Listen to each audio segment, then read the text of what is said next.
Vraiment, Angelica Maillet, à Corinne Nicole, also Gopret Tilly Setco.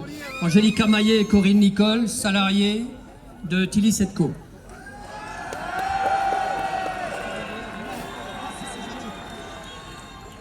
Bonjour à tout le monde. Le comité pour le maintien de l'emploi en Bretagne, composé pour partie de salariés de l'agroalimentaire, GAD, Marine Harvest, Tilly Sapco, nous a demandé à Angelica et moi-même, salariés de Tilly Sapco, de vous lire ce communiqué pendant le temps de parole qui nous est accordé. Comme le 2 novembre à Quimper et pour certains à Carhaix, nous appelons la population de la région à soutenir nos revendications légitimes et notre droit à vivre, décider et travailler au pays. Malgré la déclaration de certains employeurs et du MEDEF finistérien, nous n'oublions pas que la situation actuelle a été produite par certains patrons de Bretagne, de France et d'ailleurs. Ces grands patrons, pendant des années, qui ont imposé dans les usines agroalimentaires des salaires de misère et des conditions de travail déplorables, pendant qu'ils s'enrichissent grâce à des subventions nationales et européennes. Aujourd'hui, les usines ferment. Ce n'est pas aux salariés de payer.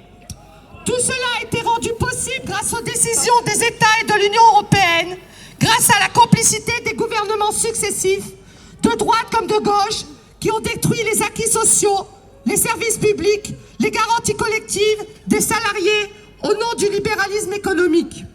Nous affirmons qu'il faut l'unité de tous les syndicats de salariés, petits artisans et commerçants, paysans, l'unité ouvrière la plus large contre les plans de licenciement, dans le privé comme dans le public. Nous avons ras-le-bol de cette austérité et de l'injustice fiscale.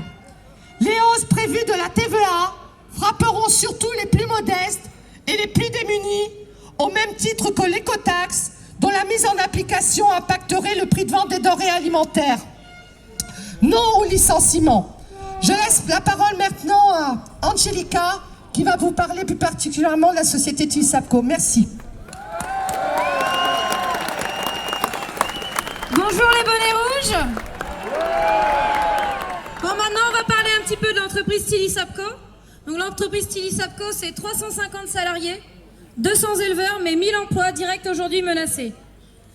Depuis 2006, après le dépôt de bilan de Tilly Sapco assorti de 250 suppressions d'emplois, le repreneur Daniel Sauvaget a fait un vrai effort pour employer au mieux les restitutions. Il ne s'est pas attribué de dividendes, lui. Dès le début, il a mis en place une stratégie de réorganisation industrielle, d'investissement, de recherche de nouvelles activités génératrices de valeur ajoutée. Ce plan ambitieux, mais pas irréalisable, présenté en comité d'entreprise, s'étalait jusqu'en 2017 et devait permettre à Tilly Sapco d'être autonome. Les salariés bénéficient de formations valorisantes, le dialogue social s'est amélioré. Il a montré une réelle volonté de maintenir les emplois et d'améliorer les conditions de travail. 15 millions d'euros ont été consacrés à cela. C'est certain, cela reste un travail difficile, mais il faut savoir d'où on vient.